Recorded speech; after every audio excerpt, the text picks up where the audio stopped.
ابو بکر آئے ہیں مستاذن فرائت البابا قد تفصحا، یہ اجازت چاہتے ہیں. علی کہتے خدا کی قسم ہماری نگاہوں نے دیکھا کہ روضے رسول کا دروازہ خود بخود کھلا، وسمعت قائلا یقول، اور ہم نے قبر سے یہ آواز سنی ادخل الحبیبی الی حبیبہ، حبیب کو حبیب سے ملا دو. حبیب کو حبیب سے ملا دو. فَإِنَّ الْحَبِيبَ إِلَىٰ حَبِيبِ مشتاق، اس لیے کہ حبیب بھی اپنے حبیب سے ملنے کا بہت مشتاق ہے. دروازہ کھلا ہے، آواز آئی ہے، حبیب کو حبیب سے ملا دیا گیا. اور شاعر نے کہا تذکرہ قرآن میں جس کا سورہ کوثر میں ہے، نور اس کا واللہ بحر و بر میں ہے. آج بھی ہے گنبد خضرا میں ابو بکر و عمر، مصطفیٰ کے گھر کی دولت مصطفیٰ کے گھر میں ہے. کتنوں نے روایت لکھی، حوالے ذرا سن لیجئے. ابن عساکر نے لکھا ہے اس روایت کو تاریخ دمشق کے اندر، جلد 30 صفحہ 436. امام فخر الدین رازی رحمۃ اللہ علیہ تفسیر کبیر میں لایا، تفسیر الکبیر جلد 21 صفحہ 28 سورہ کہف آیت نمبر 9 کے تحت اس روایت کو لکھتے ہیں. اور حضرت، یہ نام تو مجھے بڑا پسند ہے یار، سبھی پسندیدہ ہے، سب میرے امام سروں کے تاج ہے، لیکن کچھ نام ایسے ہوتے ہیں کہ لینے میں ہی تھوڑے سے بدن کے بال کھڑے ہو جاتے ہیں. یہ ہے سرکار مخدوم اشرف جہانگیر سمنانی. سمجھ رہے ہیں نا آپ؟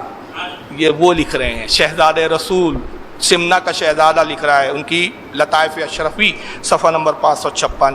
امام اسقلانی اس کو لسان المیزان میں لاتے ہیں، جلد 5 صفحہ 62.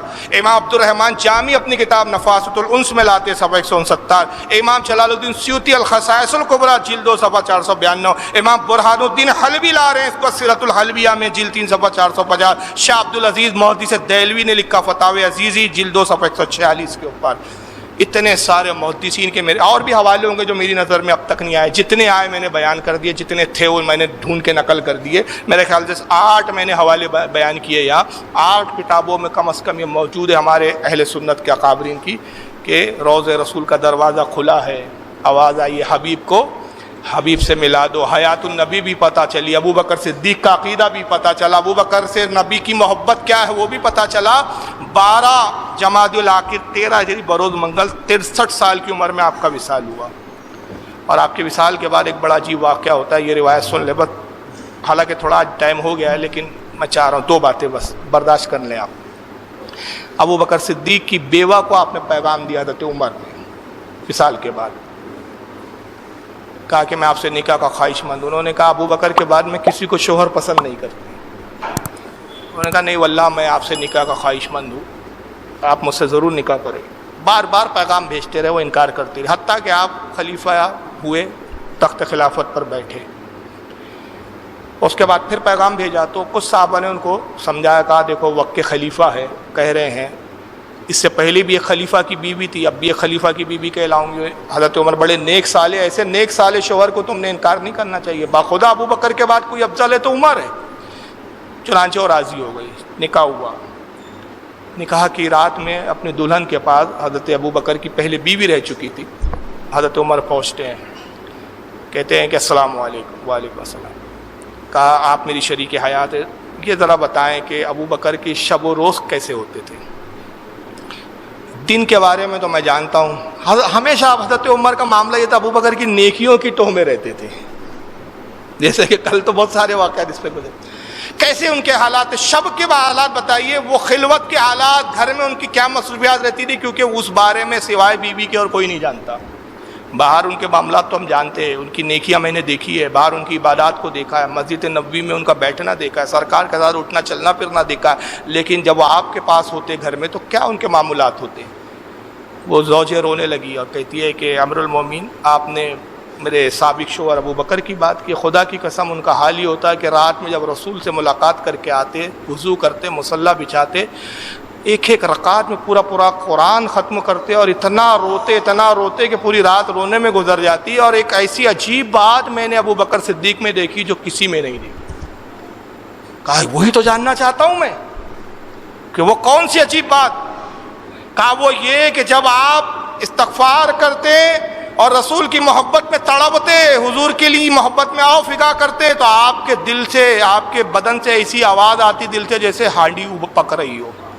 اور کمرے میں کباب جیسے بھونا جاتا ہے ویسی بو آنے لگتی ہے، گویا آپ عشق رسول اور عشق الہی میں اپنے دل کو جلانے لگتے ہیں۔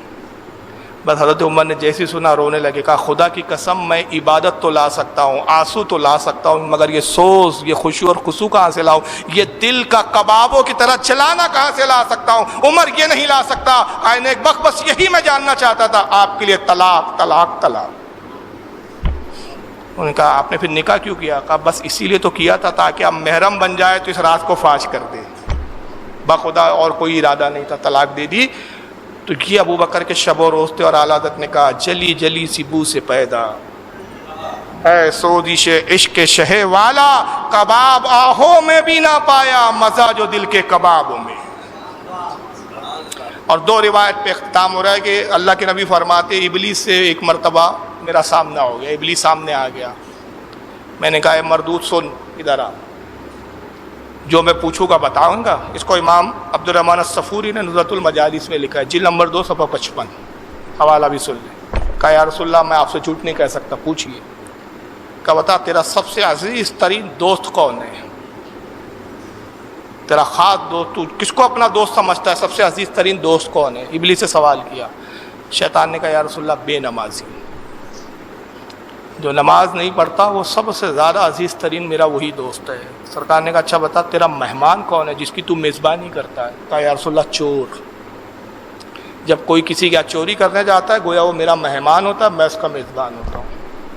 آقا نے کہا میں اللہ کا واسطہ دیتا ہوں اب بالکل جھوٹ نہ بولنا، سچ سچ بتانا، یہ بتا کہ سب سے زیادہ محبوب کون ہے تیرا، کس سے تو سب سے زیادہ محبت کرتا ہے؟ اس نے کہا یا رسول اللہ آپ نے اللہ کا واسطہ دیا ہے، یوں بھی میں جھوٹ نہیں کہہ سکتا آپ سے، مگر اب تو آپ نے اللہ کا واسطہ دیا تو جھوٹ کہنے کا سوال ہی پیدا نہیں ہوتا۔ اے اللہ کے نبی میرا سب سے زیادہ محبوب ترین وہ شخص ہے جو ابو بکر اور عمر کو گالیاں بکتا ہے، معاذ اللہ استغفر۔